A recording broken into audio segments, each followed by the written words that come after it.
नमस्कार मित्रांनो. आज मी तुम्हाला भारतातील अशा भूमीबद्दल सांगणार आहे जिथे पौराणिक कथा आणि इतिहास एकत्र येतात. जिथे भगवान श्रीरामांनी पाऊल ठेवलं आणि तिथे पुढे जगातील सर्वात श्रीमंत साम्राज्य उभं राहिलं. ही आहे हम्पीची कथा.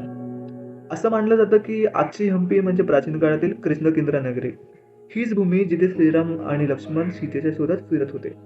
याच परिसरात त्यांची भेट झाली वानराज सुग्रीवा यांच्याशी.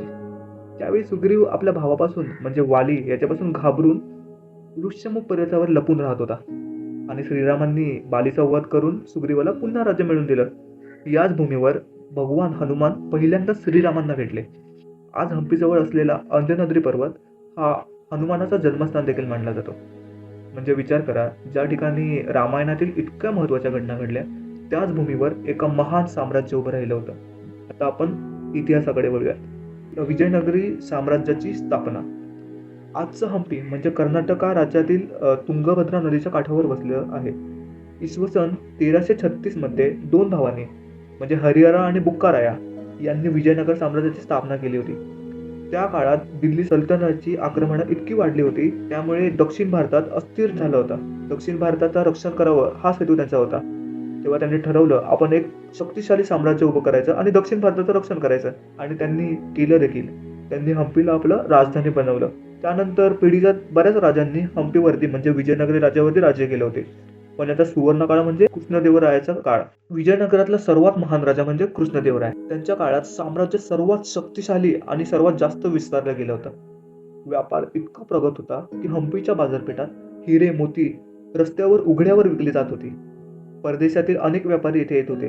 विशेषतः पोर्तुगीज इथे व्यापारासाठी येत होते. हम्पीच्या काळात जगातील सर्वात श्रीमंत शहरापैकी हम्पी एक बनलं होतं. हम्पीचं शहर नियोजनबद्ध पद्धतीने बांधलं गेलं होतं. वेगवेगळे विभाग, राजवाडे, सैनिकी क्षेत्र, बाजारपेठा आणि मंदिर परिसर, तसंच तुंगभद्रा नदीमुळे शेती आणि व्यापार खूप मोठ्या प्रमाणात वाढले होते. मोठे मोठे कालवे, तलाव आणि पाण्याची साठवण करण्यासाठी व्यवस्था त्याच काळात उभारण्यात गेली होती. शहराभोवती मजबूत तटबंदी, दगडी भिंत देखील बांधल्या गेल्या होत्या आणि हम्पीमध्ये मंदिरं देखील बऱ्याच प्रमाणात बांधली गेली होती. ती आज स्थापत्य शैलीचा एक अद्भुत उदाहरण आहे. त्यापैकी एक म्हणजे विरूपाक्ष मंदिर. हे मंदिर जवळपास 7व्या शतकामध्ये बांधलं गेलं होतं. तेव्हापासून ते अस्तित्वात होतं. विजयनगरच्या काळामध्ये याचा खूप मोठा विस्तार करण्यात आला. तर उंच गोपुरम बांधण्यात गेलं होतं आणि मंदिर आजही ते कार्यरत दिसतं. आतमध्ये छोटासा पिनहोल कॅमेरा देखील आहे आणि त्यामध्ये गोपुराची उलटी सावली भिंतीवर पडलेली दिसते. हे म्हणजे एकदम अभियांत्रिकीचं उत्तम उदाहरण त्या काळातलं. तसेच विठ्ठल मंदिर हे हम्पीतील सर्वात प्रसिद्ध आणि सुंदर मंदिर मानलं जातं. याची सर्वात मोठी खासियत म्हणजे दगडी रथ.